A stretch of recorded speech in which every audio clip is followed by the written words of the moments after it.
Understanding the basics of service law in India इस video series में मैं आपका स्वागत करता हूं। इस वीडियो में मैं आपको बताऊंगा सर्विस लॉ के अंदर रिक्रूटमेंट क्या होता है।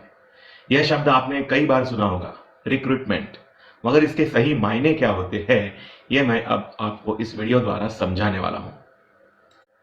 सबसे पहले मैं आपको बता दूं कि रिक्रूटमेंट और अपॉइंटमेंट ये दोनों अलग कॉन्सेप्ट्स हैं, वो सेम नहीं है।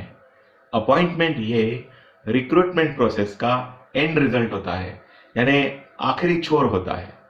रिक्रूटमेंट ये प्रोसेस का शुरुआती पार्ट है और अपॉइंटमेंट ये आखिर पार्ट है। और सिलेक्शन जो होता है वो सिलेक्शन अपॉइंटमेंट के जस्ट पहले रिक्रूटमेंट प्रोसेस का पार्ट होता है। तो रिक्रूटमेंट प्रोसेस में क्या क्या स्टेप्स होती हैं? तो रिक्रूटमेंट प्रोसेस में जो स्टेप्स होती है वो होती है, सबसे पहले वैकेंसीज नोटिफाई करना या एडवर्टाइज करना, फिर कैंडिडेट्स के द्वारा एप्लीकेशंस इनवाइट करना, आई हुई एप्लीकेशंस को स्क्रूटिनाइज करना, फिर एक ऐसी शॉर्ट लिस्ट बनाना जिसमें जो एलिजिबल कैंडिडेट है उन्हीं को रिटन टेस्ट के लिए या इंटरव्यू के लिए बुलाना, और फिर उनकी रिटन टेस्ट कंडक्ट करना, उसके बाद इंटरव्यूज कंडक्ट करना, और उसके बाद सिलेक्शन लिस्ट बनाना। इस तरह की सब स्टेप्स रिक्रूटमेंट में समाविष्ट होती है और इसीलिए रिक्रूटमेंट को इनिशियल प्रोसेस यानी कि शुरुआती प्रोसेस कहा जाता है। ऐसी शुरुआती प्रोसेस जो शायद अपॉइंटमेंट से खत्म हो जाए। ये शायद मैं क्यों कह रहा हूं, क्योंकि कानून ये कहता है कि कोई भी कैंडिडेट को केवल सिलेक्ट होने के वजह से अपॉइंटमेंट यानी नियुक्ति मिलने का अधिकार प्राप्त नहीं होता। यानी कि आप सिलेक्ट हो गए, फिर भी आपको एक्चुअल अपॉइंटमेंट देना या ना देना ये आपके होने वाले मालिक पर निर्भर होता है, यानी सरकार पर निर्भर होता है। इसीलिए मैंने कहा कि शायद ये अपॉइंटमेंट से एंड हो सकता है।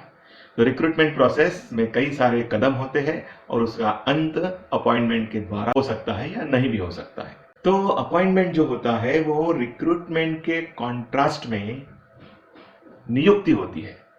चुने हुए व्यक्ति को एक्चुअली किसी पोस्ट पर, किसी पद पर बिठाना, नियुक्त करना, उसे कहते हैं अपॉइंटमेंट। मगर अपॉइंटमेंट को ही रिक्रूटमेंट नहीं कहा जा सकता।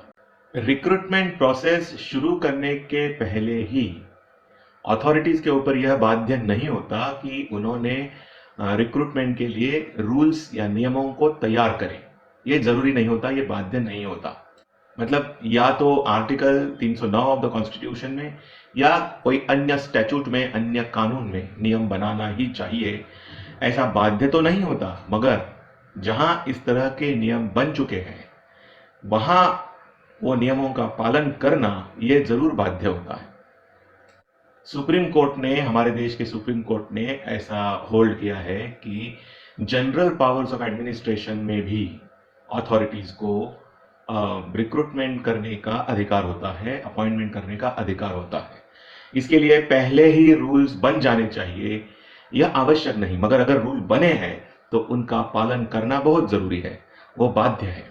रमेश प्रसाद की केस में 1975 में हमारे सुप्रीम कोर्ट ने कहा था कि रूल मेकिंग प्रोसेस ये बड़ी कॉम्प्लिकेटेड और समय खाऊ यानी टाइम कंज्यूमिंग होती है, जिसमें कई सारी फॉर्मेलिटीज करनी पड़ती है, कई सारी बॉडीज से कंसल्ट करना पड़ता है।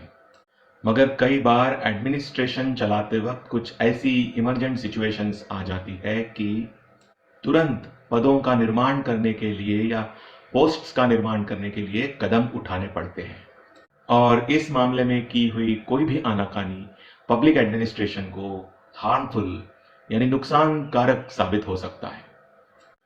मगर सुप्रीम कोर्ट ने ही अन्य केसेस में यह भी हिदायतें दे के रखी है कि जब एक बार रूल बन जाते हैं तो वो रूल्स का कंप्लायंस एकदम मैंडेटरी होता है, बाध्य होता है, और कोई भी भविष्य में की जाने वाली नियुक्ति उन नियमों के अनुसार ही की जानी चाहिए। अगर नियमों को रिलैक्स करने के पावर किसी अथॉरिटी में नियमों ने दी रखी है तो इस तरह की रिलैक्स करने की पावर भी एक्सरसाइज करते वक्त वो एक्सरसाइज नियमों के अनुसार ही होना चाहिए और ना कि नियमों के विरुद्ध। तो इतना समझने के बाद अब हम यह समझ लेते हैं कि अपॉइंटमेंट करने की पावर जो होती है उसका स्वरूप कैसा होता है। तो मैं आपको बता दूं कि ये अपॉइंटमेंट करने की पावर जो होती है ना, ये बहुत वाइड होती है, बहुत ही, मुझे जैसे हिंदी शब्द नहीं आ रहा, जिसे रुंद बोल सकते हैं, या ये बड़ा वास्ट यानी बड़ी पावर होती है, वाइड एम्पलीट्यूड की पावर होती है। और ये इतनी वाइड होती है कि इसमें अंतरिम अपॉइंटमेंट यानी अंतरिम नियुक्ति करने की या कोई नियुक्ति ना ही करने की भी पावर समाविष्ट होती है। चलिए अब मैं आपको बताता हूं कि जब रेगुलर तौर से अपॉइंटमेंट करनी होती है, यानी कि नियमित नियुक्ति जिसे कहते हैं, उस वक्त क्या कंडीशन सेटिस्फाई होनी चाहिए। तो दो महत्वपूर्ण कंडीशन सेटिस्फाई होनी चाहिए। रेगुलर अपॉइंटमेंट के लिए सबसे पहली कंडीशन जो जरूरी है वो है एग्जिस्टेंस ऑफ पोस्ट्स, यानी कि पदों का अस्तित्व होना चाहिए। और दूसरी महत्वपूर्ण कंडीशन है कि वह पद, वो पोस्ट्स खाली होने चाहिए, मतलब कि वो वैकेंट होने चाहिए, वहां वैकेंसीज होनी चाहिए। यह जो बात मैंने अभी आपको बताया ये केवल रेगुलर अपॉइंटमेंट के कॉन्टेक्स्ट में ही लागू है। अगर एडहॉक अपॉइंटमेंट करनी है, एडहॉक यानी कि समय के जरूरत के अनुसार की हुई नियुक्ति, उसे एडहॉक कहते हैं, या कोई इमरजेंसी के हिसाब से की हुई नियुक्ति, उनके लिए यह तत्व लागू नहीं है। पदों का निर्माण करने की जो पावर है, जो बात है, उसके बारे में कानून कहता है कि ये एक एग्जीक्यूटिव फंक्शन है और न्यायालय इस मामले में कोई सख्ती नहीं कर सकते। पदों का निर्माण करने के मामले में न्यायालय का कोई रोल नहीं होता। उसी तरह न्यायालय किसी भी एम्प्लॉयर को या तो पद क्रिएट करना या क्रिएट किया हुआ पद एक विशिष्ट पद्धति से ही भरना, इस मामले में कोई भी कंपेलिंग डायरेक्शंस नहीं देते।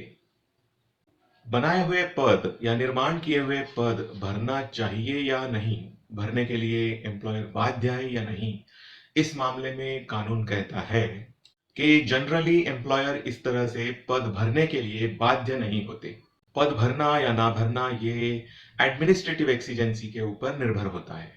सुप्रीम कोर्ट कहते हैं कि हो सकता है कि सरकार किसी फाइनेंशियल रीजन की वजह से या कोई एडमिनिस्ट्रेटिव रीजन की वजह से पद ना भरना चाहे।